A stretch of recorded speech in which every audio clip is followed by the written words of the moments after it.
Assalamualaikum warahmatullahi wabarakatuh.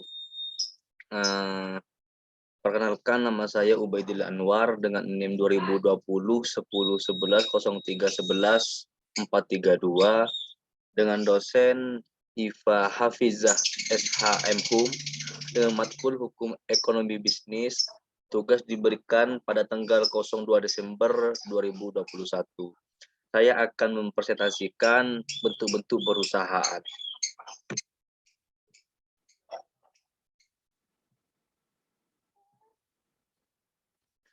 Apa itu perusahaan? Di Indonesia ada beragam bentuk perusahaan yang lazim ditemui ketika melamar kerja. Tentu kamu akan menemukan klasifikasi yang dimiliki dari perusahaan, mulai dari bisnis, sistem kerja, hingga bentuknya.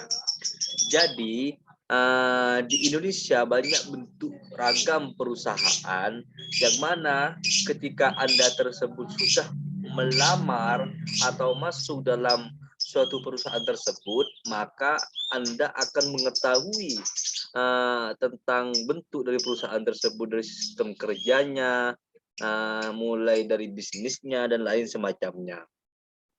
Sebelum mengetahui lebih jauh tentang apa itu perusahaan, mari kita bahas terlebih dahulu dari perusahaan.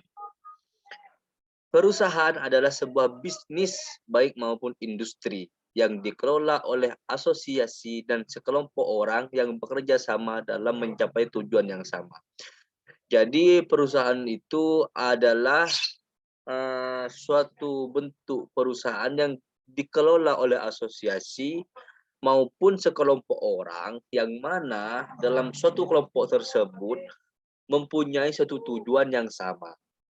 Nah, setiap perusahaan memiliki kebijakan masing-masing, baik dalam mengelola karyawan maupun tujuan bisnisnya.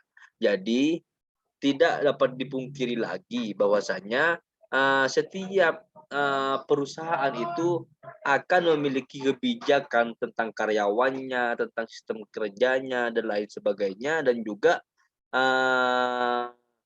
tentang bisnisnya. Next. Di Indonesia sendiri yaitu ada beberapa jenis perusahaan yang akan saya sebutkan, yang mana ada 6 bentuk perusahaan.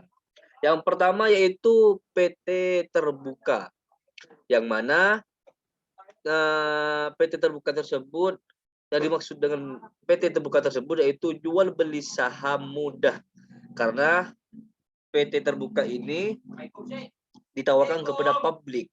Siapa saja bisa investor di dalamnya. Jadi tidak dibatasi entah itu siapa dan dari mana, itu bebas. Dalam pemaparan yang pertama yaitu PT Terbuka. Yang kedua yaitu PT Tertutup. PT Tertutup ini yaitu perjualan saham terbatas hanya untuk orang atau kelompok terpilih. Jadi berbeda dengan jenis yang pertama, PT Tertutup ini jelas berbeda dengan PT yang pertama itu PT Terbuka, yang mana kalau PT Terbuka itu ditawarkan kepada publik, berbeda dengan PT Tertutup, yaitu hanya satu kelompok orang yang terpilih atau sebagian orang. Yang ketiga yaitu PT Perseorangan, yaitu saham diterbitkan dan dimiliki oleh satu orang dengan kewenangan tertinggi. Jadi PT ini dimiliki oleh satu orang dengan mempunyai suatu kewenangan yang sangat tinggi.